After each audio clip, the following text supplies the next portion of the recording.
Bonjour. Officiellement, le Tao N était équipé que d'un V8 5.3 atmosphérique, 324 chevaux.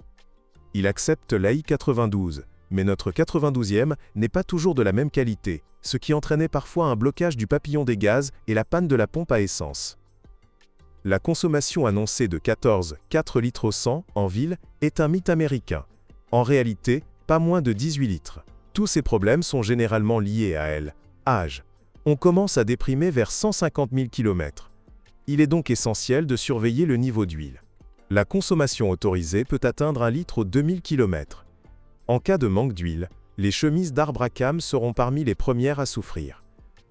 La durée de vie de la chaîne de distribution dépasse largement les 200 000 km, et le moteur lui-même, semble-t-il, en a une capacité d'1 demi-million.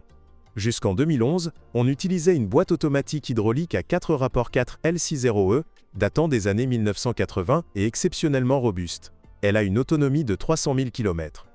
Si l'on ne sollicite pas la boîte avec un kickdown, ce qui entraîne une usure rapide des embrayages à friction, les premières interventions sont généralement nécessaires vers 150 000 km. Les joints de corps de soupape, les bacs-D, étanchéité et le système de verrouillage du convertisseur de couple s'usent. La boîte 6L80 à 6 rapports est également assez fiable, hormis une tendance naturelle à la surchauffe, notamment lors des accélérations brusques et à haut régime, lorsque la pompe à huile ne peut plus gérer le problème. Le joint du convertisseur de couple est un point faible, et les fuites entraînent un manque d'huile. Les à-coups entre 120 000 et 150 000 km peuvent souvent être corrigés par un réchauffage et une vidange. La durée de vie annoncée est de 250 000 km.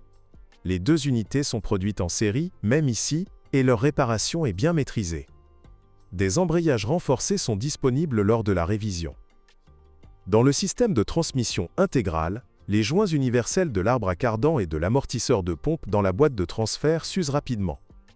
La suspension est robuste et résistante. Les roulements de moyeu et les rotules durent entre 100 000 et 150 000 km. La situation est encore plus critique pour les versions à suspension pneumatique et amortisseurs à commande électronique. Les cylindres tombent en panne après 100 000 à 120 000 km. En cas de panne, ils détruisent un compresseur coûteux et la réparation de l'ensemble du système est prohibitive. De nombreuses plaintes concernant les freins spongieux, courte durée de vie des plaquettes et des disques. Les repose-pieds électriques rétractables sont une source constante de problèmes. Le mécanisme s'encrasse rapidement et nécessite un entretien préventif avec démontage et lubrification. Sinon, des grincements et des blocages peuvent survenir, pouvant aller jusqu'à la destruction des charnières, du support et du moteur d'entraînement. Diverses pannes mineures sont inévitables. Les points vulnérables comprennent les serrures de porte, les amortisseurs de coffre, la tringlerie d'essuie-glace, les capteurs de stationnement, les contacts des phares et du chauffage. Les tuyaux du système de climatisation reliant la rangée arrière pourrissent. Remplacez-les par des tuyaux en caoutchouc. Si vous connaissez d'autres pannes ou dysfonctionnements, n'hésitez pas à nous en faire part dans les commentaires.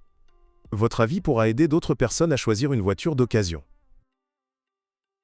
Bonjour les amis, vous cherchez une voiture d'occasion? Vous devez prêter attention au site web carm.pro. Carm.pro est grand catalogue de voitures, moteurs, boîtes de vitesse. Et le meilleur, c'est que vous pouvez trouver des informations sur les pannes de n'importe quelle pièce, complètement gratuit. Allez sur le site web carm.pro et découvrez tous les éventuels points faibles des voitures d'occasion.